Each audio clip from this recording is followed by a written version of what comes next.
उत्पत्ति अध्याय 3। पाप का आरंभ।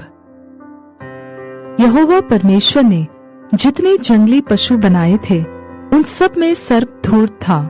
और उसने स्त्री से कहा, क्या सच है कि परमेश्वर ने कहा तुम इस वाटिका के किसी वृक्ष का फल न खाना? स्त्री ने सर्प से कहा, इस वाटिका के वृक्षों के फल हम खा सकते हैं, पर जो वृक्ष वाटिका के बीच में है उसके फल के विषय में परमेश्वर ने कहा है कि न तो तुम उसको खाना और न ही उसको छूना, नहीं तो मर जाओगे। तब सर्प ने स्त्री से कहा, तुम निश्चय न मरोगे, वरन परमेश्वर आप जानता है कि जिस दिन तुम उसका फल खाओगे उसी दिन तुम्हारी आंखें खुल जाएंगी और तुम भले बुरे का ज्ञान पाकर परमेश्वर के तुल्य हो जाओगे।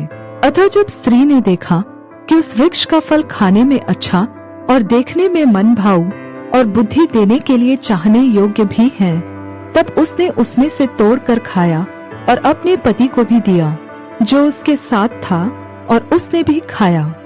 तब उन दोनों की आंखें खुल गई और उनको मालूम हुआ कि वे नंगे हैं, इसलिए उन्होंने अंजीर के पत्ते जोड़ जोड़ कर लंगोट बना लिए। पाप का परिणाम।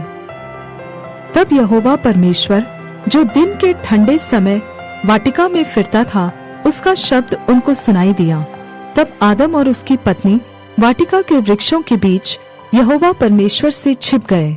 तब यहोवा परमेश्वर ने पुकार कर आदम से पूछा, तू कहाँ है?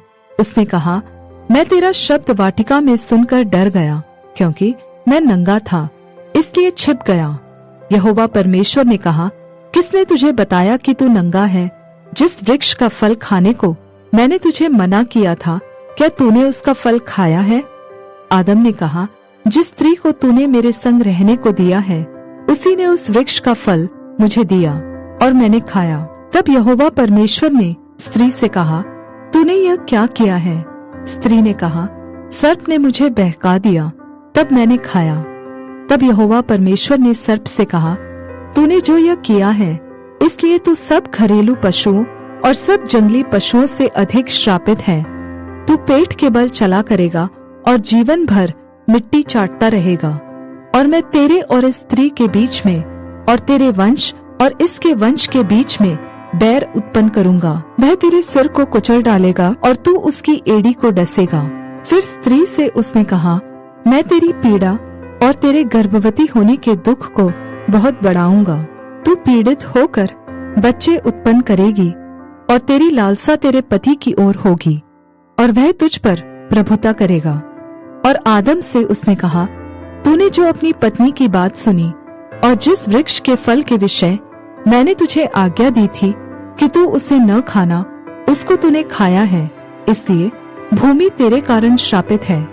तू उसकी उपज जीवन भर दुख के साथ खाया करेगा और वह तेरे लिए कांटे और ऊंट कटारे उगाएगी और तू खेत की उपज खाएगा और अपने माथे के पसीने की रोटी खाया करेगा और अंत में मिट्टी में मिल जाएगा, क्योंकि तू उसी में से निकाला गया है। तू मिट्टी तो है और मिट्टी ही में फिर मिल जाएगा। आदम ने अपनी पत्नी का नाम हव्वा रखा, क्योंकि जितने मनुष्य जीवित हैं उन सब की मूल माता वही हुई। और यहोवा परमेश्वर ने आदम और उसकी पत्नी के लिए चमड़े के वस्त्र बनाकर उनको पहना दिए। फिर यहोवा परमेश्वर ने कहा, मनुष्य भले बुरे का ज्ञान पाकर हम में से एक के समान हो गया है, इसलिए अब ऐसा न हो कि वह हाथ बढ़ाकर जीवन के वृक्ष का फल भी तोड़कर खा ले और सदा जीवित रहे। इसलिए यहोवा परमेश्वर ने उसको अदन की वाटिका में से निकाल दिया कि वह उस भूमि पर खेती करे जिसमें से वह बनाया गया था।